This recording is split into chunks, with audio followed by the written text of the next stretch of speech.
Rule है कि preposition के बाद ऑब्जेक्टिव केस आता है, तो ऑब्जेक्टिव केस आपका हर है, ऑब्जेक्टिव केस आपका हर है। आगे बढ़ जाए, आगे समझ में। इसीलिए बहुत सारा प्रश्न लिए ताकि आपको समझा पा रहे, आपको बेहतरीन से समझा पाए। चलिए आपका अगला आपका प्रश्न है। अगला आपका प्रश्न क्या है? अगला आपका प्रश्न है there is no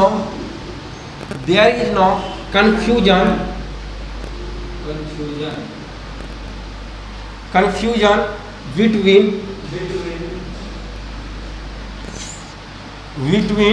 you and I। बताइए हुआ। देखिए यहाँ पे सब्जेक्ट आ गया, ये सब्जेक्ट आ गया, सब्जेक्ट के बाद सिंगुलर वर्ब आ गया, है ना, सिंगुलर वर्ब आ गया। उसके बाद आपका नो कन्फ्यूजन है, और नो कन्फ्यूजन के बाद आपका क्या है? नो कन्फ्यूजन बिटवीन क्या है? बिटवीन। और बिटवीन क्या होता है? तो बिटवीन आपका क्या है? प्रीपोजिशन। बिटवीन आपका इसमें लिखे नहीं है, लेकिन बिटवीन क्या है? यहाँ पे लिखा हुआ, शायद कहीं लिखेंगे। चलिए कोई दिक्कत नहीं। बिटवीन क्या होगा? प्रीपोजिशन। बिटवीन क्या आपका? प्रीपोजिशन। बिटवीन आपका क्या है? प्रीपोजिशन। अब प्रीपोजिशन के बाद क्या आएगा? ऑब्जेक्टिव केस आएगा। तो यू आपका क्या है? सब्जेक्टिव। ऑब्जेक्टिव देखिए, यू आपका सब्जेक्ट भी है, यू आपका ऑब्जेक्ट भी है ना। तो यू तो ठीक लगा हुआ, लेकिन यहाँ पे आई गलत लगा, आई आपका गलत लगा है। तो आई का क्या होता है? आई, माई, माइन, मी और मी होगा। तो आई गलत हो गया, आई तो गलत हो गया, यहाँ पे मी लगाइए। आ रहा समझ में? हाँ, वहाँ आपको सुधारने ना, वहाँ पे आपको इसकी ध्यान देखिए। आई हम यहाँ दिए थे ना, यहाँ पे आई दिए थे, वहाँ पे भी आई आपको, वहाँ पे ऑप्शन में आई देगा। कहाँ देगा? ऑप्शन में आई देगा। और हाँ, यहाँ पे डॉट देगा। अब पूछेगा आई, ऑप्शन में आई रहेगा, आई के बाद रहेगा आपका, आई के बाद मी रहेगा, मी के बाद रहेगा आपको योर्स रहेगा, योर्स के बाद सी रहेगा। आपको मी लगा देना है। अरे समझे क्यों? क्योंकि यहाँ बिटवीन के बाद प्रीपोजिशन आता है। प्रीपोजिशन के बाद ऑब्जेक्टिव केस आता है। आई तो सब्जेक्टिव केस है, ये तो गलती हो जाएगा, सब्जेक्टिव गलती होगा। ये तो सब्जेक्ट है, ये सब्जेक्टिव है ही नहीं, ये सब्जेक्ट है, सब्जेक्ट लगता नहीं है, ऑब्जेक्ट लगता है, ऑब्जेक्टिव केस। अरे समझ में, जब हम ऑब्जेक्टिव कराएंगे, आपको समझाएंगे तो आपको सब समझ आएगा। ये तो आपका गलत हो गया। चलिए अब जो है, आप जितना भी इधर है आप प्रैक्टिस कीजिएगा, ठीक है। चलिए एक पर्सन और बताएंगे, उसके बाद आप प्रैक्टिस कीजिएगा, अपने से खुद से प्रैक्टिस कीजिएगा। चलिए पहला एक पर्सन और लेते हैं। आई कैन नॉट डिपेंड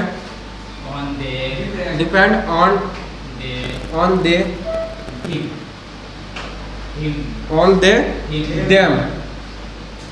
क्या है आपका? देम। समझेगा हुआ। ऑन क्या है?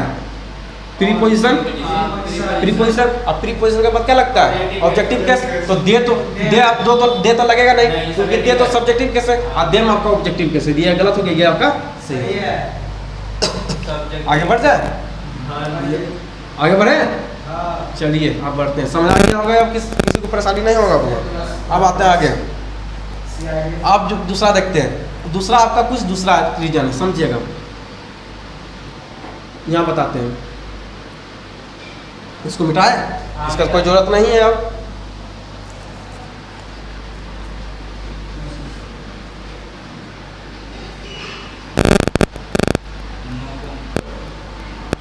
समझिएगा वो। अब हम देखेंगे देन का प्रयोग। क्या देखेंगे? देन का प्रयोग। देन, THAN, देन का, ठीक है। देन का प्रयोग जब भी करेंगे तो दो व्यक्तियों की तुलना करने के लिए, हम देन का प्रयोग करते हैं। देन का प्रयोग कब करते हैं? तो दो व्यक्तियों की तुलना करने के लिए हम देन का प्रयोग करते हैं। जिसे समझिएगा, समझने का प्रयास कीजिएगा। ये आपका है सोनू, ये आपका है अंकित। ये दोनों के बीच तुलना करने के लिए हम किसका प्रयोग करेंगे? देन का। अगर हम इस दोनों के बारे में बताना होगा तो सेंटेंस में देन का प्रयोग करेंगे। जब दो व्यक्तियों के बातों की हम बात करेंगे, है ना, उनके विचारों के बात करेंगे, तो वहाँ पे हमको देन का प्रयोग करना पड़ेगा, है ना। ऑलरेडी आप अगर देन का नहीं प्रयोग कीजिएगा वो गलत हो जाएगा। क्यों? क्योंकि दो व्यक्तियों की तुलना करने के लिए फर्स्ट पर्सन और सेकेंड पर्सन, फर्स्ट पर्सन और सेकंड पर्सन की फर्स्ट पर्सन और सेकंड पर्सन के बारे में बात करने के लिए हम जो है देन का प्रयोग करते हैं। यहाँ कहीं दिक्कत? चलिए आगे बढ़ते हैं, इसमें कोई दिक्कत नहीं होगा, आगे बढ़े। चलिए इसको मिटा देते हैं, आप समझिएगा। अब हम इसको क्यों समझाए थे, अब पहला प्रश्न लेते हैं। पहला प्रश्न आपका ही इज, चलिए ही इज समझाने से पहले दूसरा चीज समझाते हैं। देखिए फिर उसके बाद डिग्री समझिए, ठीक है। डिग्री फिर हम वही बताएंगे कि डिग्री का आपका एक हालांकि डिग्री का आपका एक बेहतरीन चैप्टर ही है ना। डिग्री का आपका एक बेहतरीन चैप्टर ही है, उस चैप्टर में हम डिग्री के बारे में पढ़ लेंगे, डिग्री के बारे में पढ़ लेंगे। यहाँ पे हम डिग्री को इसलिए बताना उचित समझे हैं क्योंकि डिग्री इसमें पूछा जा रहा है, डिग्री इसमें पूछा जा रहा है, इसलिए हम डिग्री को हम बता रहे हैं, है ना।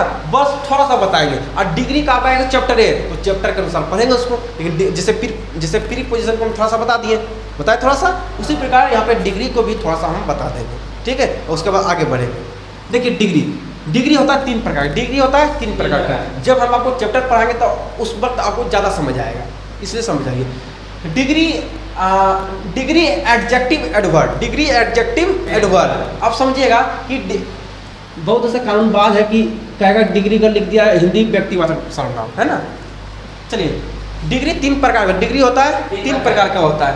पहला होता है पॉजिटिव डिग्री, दूसरा होता है कंपैरेटिव डिग्री, तीसरा होता है सुपरलेटिव डिग्री। समझिएगा पहला कौन सा डिग्री होता है, पॉजिटिव डिग्री, पॉजिटिव डिग्री। दूसरा होता है comparative degree.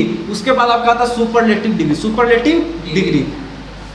Positive degree, comparative degree और superlative degree. Positive degree, comparative degree और सुपरलेटिव डिग्री।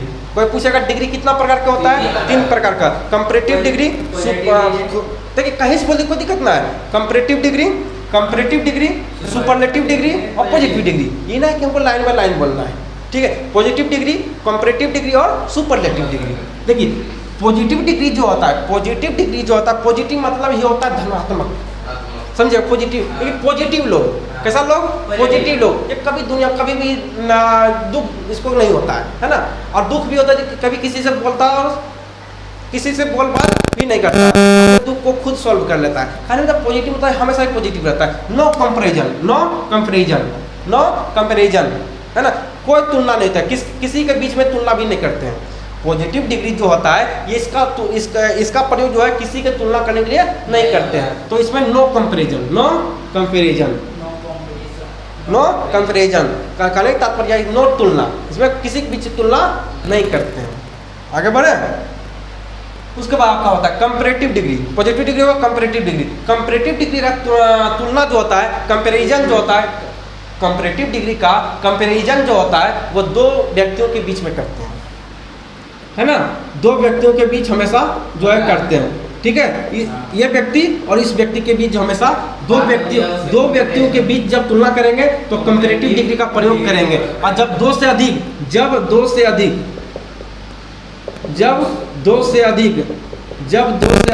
व्यक्तियों की बात करेंगे तब जो है सुपरलेटिव डिग्री का प्रयोग करेंगे। कहीं दिक्कत, जब पॉजिटिव डिग्री में किसी के बीच में तुलना नहीं करते हैं, पहला सवाल। दूसरा सवाल है कंपैरेटिव डिग्री। कंपैरेटिव डिग्री जो होता है वो 2 व्यक्तियों के बीच ही तुलना करने के लिए प्रयोग करते हैं।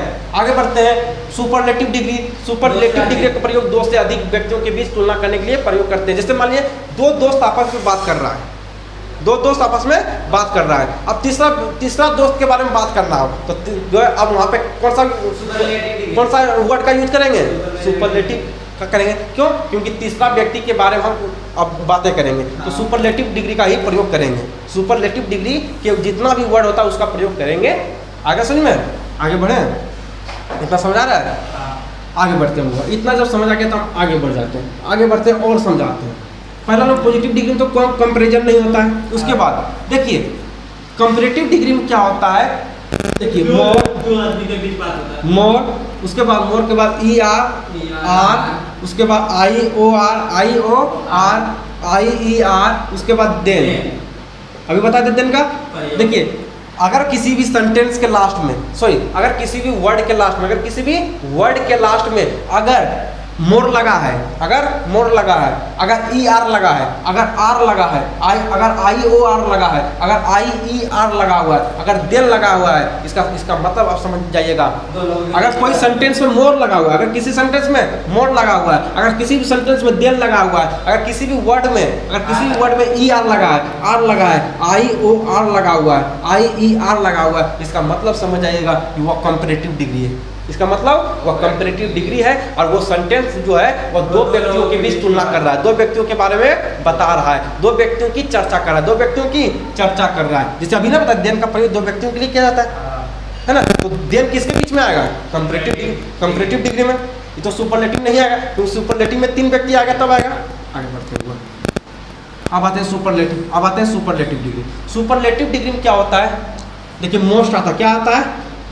मोस्ट, उसके बाद आई ई एस टी, उसके बाद एस टी, उसके बाद ई एस टी।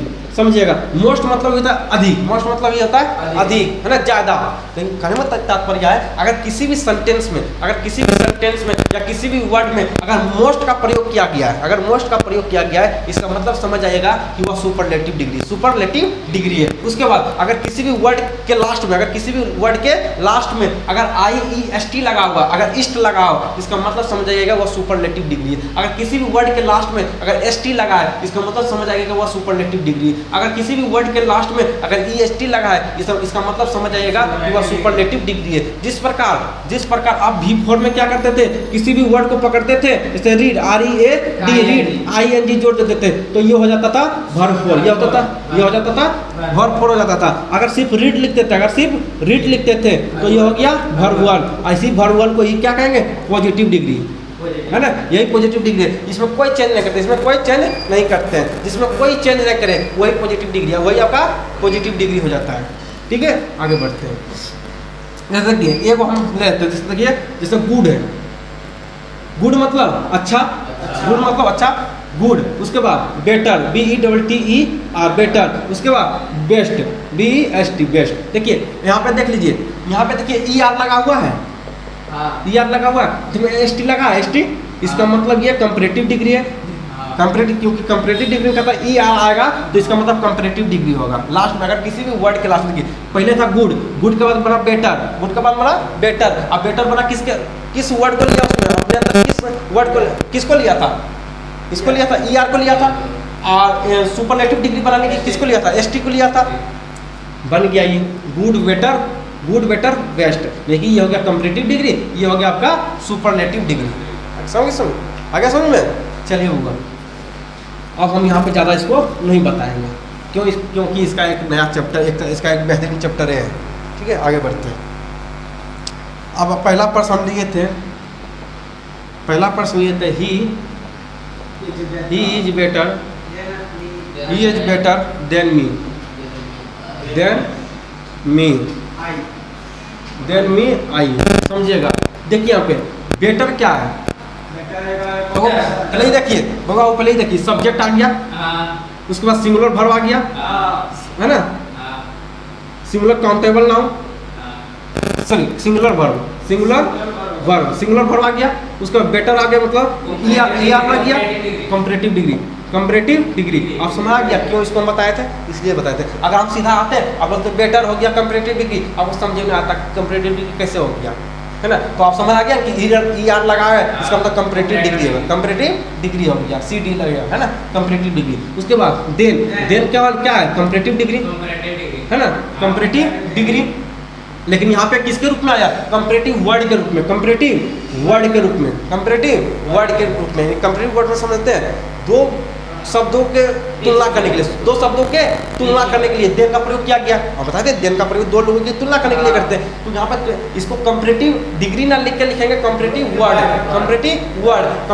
वर्ड इसलिए लिखेंगे क्योंकि ये दो व्यक्तियों की तुलना करने के लिए आ रहा है, दो सेंटेंसों के बीच तुलना करने के लिए आ रहा है। समझ में? देखिए ही और आई के बीच तुलना करने के लिए आएगा। ठीक है, ही देन मी आई। ठीक है, चलो आप समझिए। अब यहाँ पे जो है गलतियाँ लगा दी। चलिए अब जो ये दोनों इसके बीच और इसके बीच तुलना करने के लिए आया है, अब समझिएगा।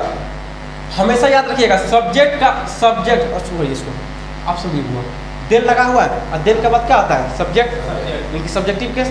मी तो आपने सब्जेक्टिव केस ना है तो आई है सही हो गया। और एक बात ध्यान रखिएगा, हमेशा सब्जेक्ट की तुलना सब्जेक्ट से करते हैं, सब्जेक्ट की तुलना सब्जेक्ट कहते हैं। ये सब्जेक्ट है, इसकी तुलना सब्जेक्ट से करेंगे। अगर सुन में सब्जेक्ट की तुलना सब्जेक्ट से किया जाता है, यहाँ लिखते हैं, नोट करके याद रखिएगा।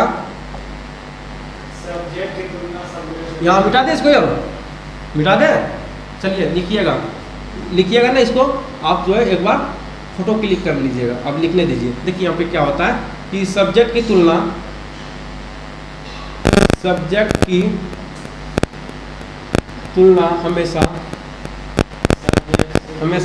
की तुलना हमेशा सब्जेक्ट के साथ किया जाता है।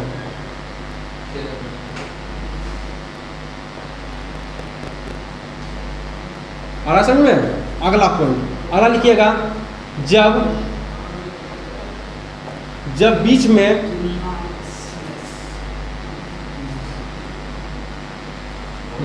में ऑब्जेक्टिव केस आता है, जब बीच में ऑब्जेक्टिव केस आता है तो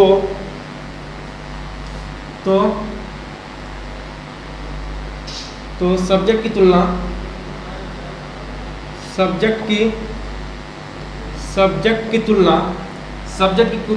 ऑब्जेक्ट के साथ करते हैं, ऑब्जेक्ट के साथ करते हैं। कि हर चीज़ तो लिखा हुआ नहीं मिलेगा होगा, लिखिए इसको, आप फोटो की लिख लीजिए, घर में लिख लीजिएगा, ठीक है? इसको लिखिएगा, वहीं से ले लीजिए कहीं। चलिए आगे बढ़े, चलिए आगे बढ़ते हैं। अब इतना याद रखिएगा, चलिए यहाँ ध्यान दीजिएगा। अब अगला प्रश्न आपका है, सी इज स्ट्रोंगर देन हिम। बउआ हो पहले बताइए, सी क्या है? सब्जेक्ट। सी इज क्या है? Singular verb. स्ट्रोंगर क्या है? कंपैरेटिव याद लगा हुआ है, कंपैरेटिव डिग्री। आ रहा है क्यों इसको बताए थे? इसलिए बताए थे ताकि हम आते हैं अब बोलते हैं कि स्ट्रोंगर आपका कंपैरेटिव डिग्री है, और वो समझे ना था कंपैरेटिव डिग्री क्या होता है, तो थोड़ा सा तो अभी बता दिए। चलिए ये हो गया आपका कंपैरेटिव डिग्री। और ये देन क्या है? कंपैरेटिव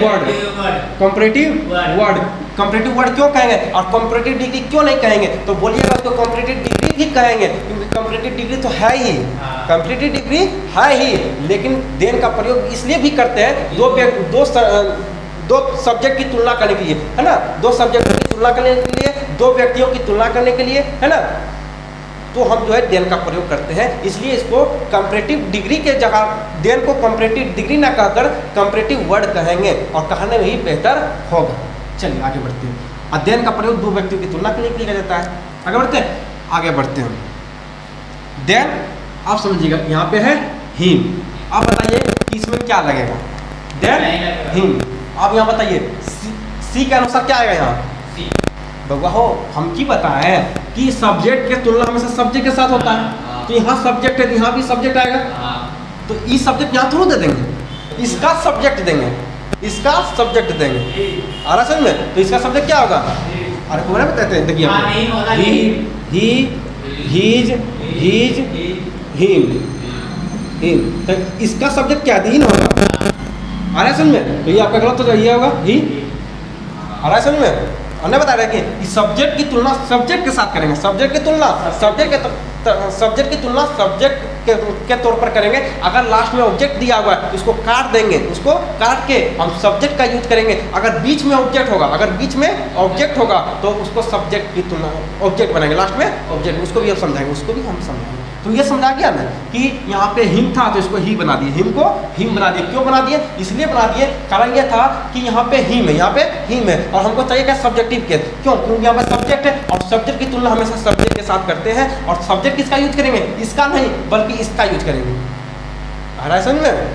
चलिए अरे भाई बुआ खाने मतलब है कि इसका जो है इसका धन संपत्ति आप थोड़ा ले पाइएगा। मान लीजिए हिम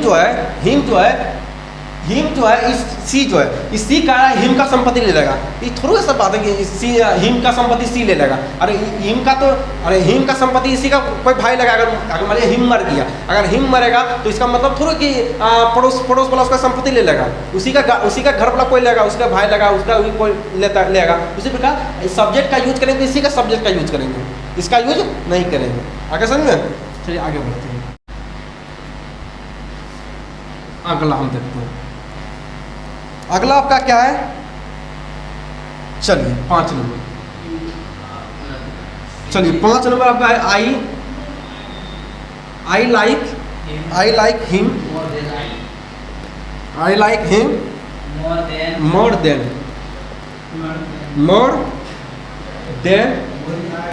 मोर देन आई। आप समझिएगा वो यहाँ पे खेला है, यहाँ पे आप खेला मिला समझिएगा। यहाँ देखिए, यहाँ पे हिम आई और आई समझ जाइए। 1 2 3 लोगों के बीच तुलना करने के लिए आया है। 3 लोगों के बीच जब दो सब्जेक्ट, जब किसी भी सेंटेंस में ये सब्जेक्ट है, ये सब्जेक्ट है। जब किसी भी सेंटेंस में 2 सब्जेक्ट हो, जब किसी भी सेंटेंस में 2 सब्जेक्ट हो और बीच में ऑब्जेक्ट हो, बीच में ऑब्जेक्टिव केस हो, बीच में ऑब्जेक्टिव केस हो, तो उस समय आपको क्या करना है याद रखिएगा। जब बीच में उतना ध्यान मत रखिए, इतना ध्यान रखिए, जब किसी भी सेंटेंस में बीच में ऑब्जेक्ट होगा, तो इसका मतलब समझ जाइएगा कि आपकी बात जो है सब्जेक्ट लास्ट में सब्जेक्ट नहीं लगेगा बल्कि ऑब्जेक्ट लगेगा। आ रहा है समझ में? जब बीच में ऑब्जेक्ट हो तो लास्ट में सब्जेक्ट लगाएंगे, हमें अभी लिखवा भी दिए थे कि जब बीच में ऑब्जेक्ट होगा तो लास्ट में हम सब्जेक्ट लगाएंगे, तो यहाँ पर सब्जेक्ट लगाएंगे। आई तो गलत हो जाएगा, तो आई का ऑब्जेक्ट क्या होगा? मी, आई my mind me, I my mind मी, ये हो गया आपका ऑब्जेक्ट, हो गया। मी क्या हो गया? ऑब्जेक्ट। तो आई आपका गलत हो गया, आई जो ये गलत हो गया, मी आपका सही हो गया। आ रहा है समझ में? आगे बढ़े, चलिए बुआ।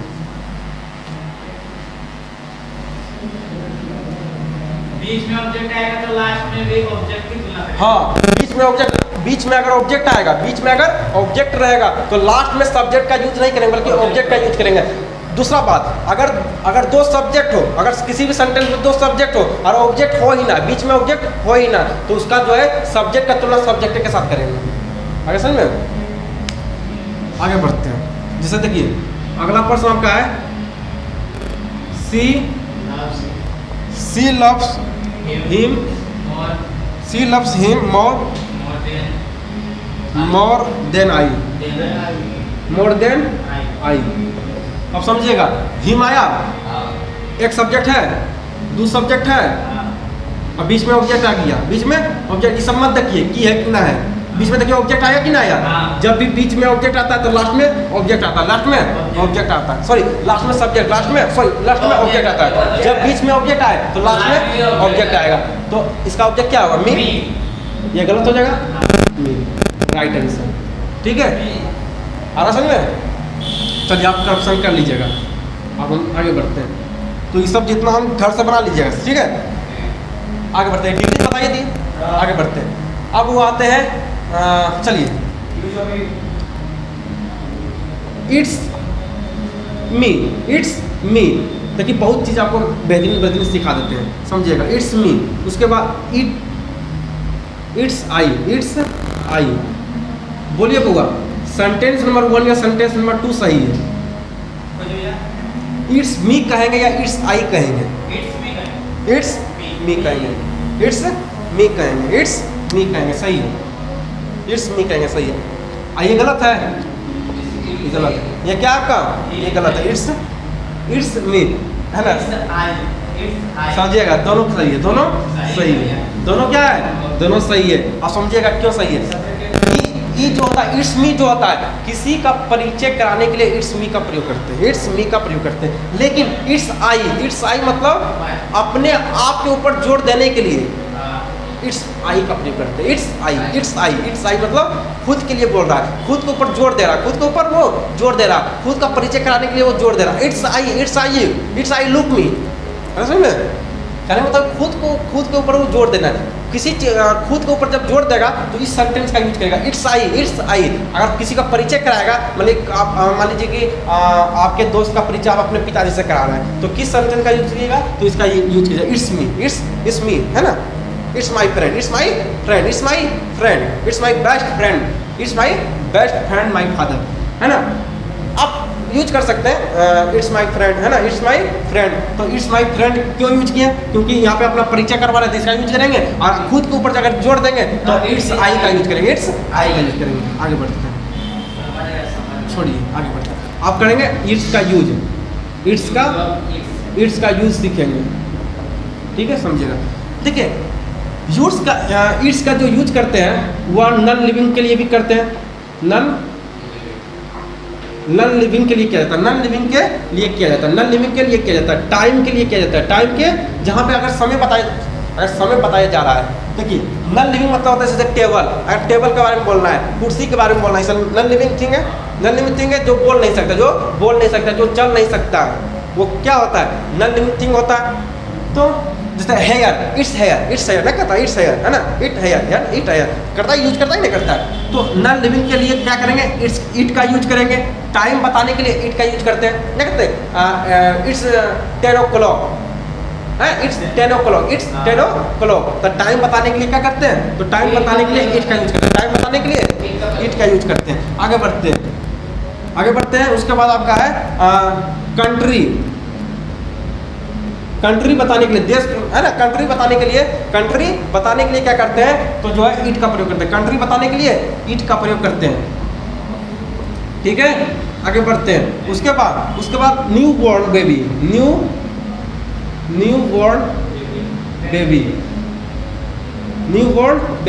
है ना? जब नया बच्चा पैदा होता है तो इट का प्रयोग वहाँ किया जाता है, इट का प्रयोग वहाँ पे किया जाता है। अब देखिए भी होंगे, ठीक है ना? हाँ, वहाँ पे इट का प्रयोग होता है, इट का प्रयोग किया जाता है। आगे बढ़ते हैं। उसके बाद जीरण, GERUN, जीरण, मतलब वो जीरण के बाद पढ़ाए थे। जीरण किसे कहते हैं? बोलिए, जीरण किसे कहते हैं? V4 को ही जीरण कहते हैं, है ना? मेन वर्ब फोर जिसमें ING लगता है, उसी को जीरण कहते हैं। जो वर्ड ING से मिलकर बनता है उसी को जीरण कहते हैं। यानी कि कहने का तात्पर्य है कि वर्ब को ही वर्ब फोर को ही जीरण कहा जाता है, ठीक है? आगे बढ़े। चलिए, जीरण के साथ क्या लगता है? तो जीरण के साथ ईट का लगता है। आगे बढ़ते हैं। उसके बाद इन्फिनिटिव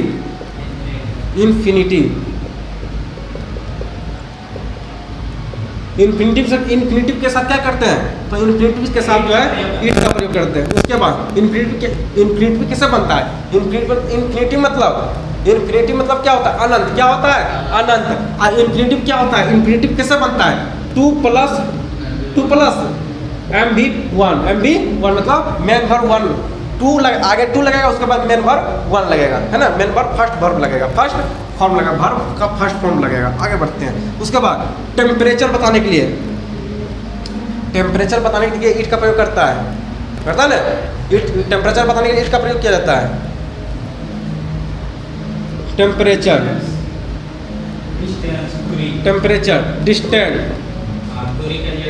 डिस्टेंस बताने के लिए क्या करते हैं? तो ईट का प्रयोग किया जाता है। उसके बाद वेदर बताने के लिए, नहीं पता है कि आज सब, है ना? अपने वेदर बताने के लिए, मौसम बताने के लिए क्या जाता है? तो वेदर को बताने के लिए ईट का प्रयोग करते हैं। उसके बाद प्लांट एंड एनिमल को, प्लांट्स एंड एनिमल को बताने के लिए क्या करते हैं? तो ईट का प्रयोग करते हैं। प्लांट और एनिमल्स को बताने के लिए ईट का प्रयोग करते हैं। इतना समझ आ गया? आइडिया हाँ अब नॉन लिविंग थिंग्स में हाँ। तो प्लांट तो हाँ तो दोनों चीज पर लेकिन नॉन लिविंग भी लिखेंगे, यहाँ पे भी लिखे प्लांट में, तो नॉन लिविंग में भी ईट का प्रयोग करेंगे और प्लांट और एनिमल के लिए भी ईट का प्रयोग करेंगे। लेकिन याद रखिएगा प्लांट और एनिमल में ईट का प्रयोग करेंगे लेकिन दिस का प्रयोग नहीं करेंगे, दिस का प्रयोग नहीं करेंगे। आगे समझ में, दिस का प्रयोग करेंगे नॉन लिविंग में, लेकिन इसमें जो है प्लांट और एनिमल में, प्लांट और एनिमल में क्या करेंगे तो ईट का प्रयोग तो करेंगे ही करेंगे लेकिन दिस का प्रयोग नहीं करेंगे। आ रहा समझ में? चलिए अभी बताते हैं लोगों, अगर जो भी दुख दर्द है ना हम समझ रहे हैं, अभी सॉल्व कर देंगे। चलिए एक सवाल लेते हैं, उसके बाद आपको समझाना है। देखिए जिससे आप कहते होंगे it's pencil, it pencil, it pencil, उसके बाद this pencil,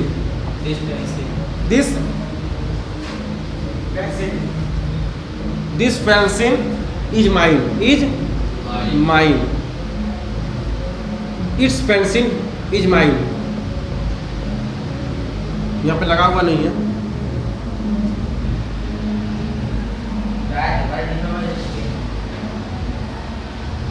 it is pencil, it is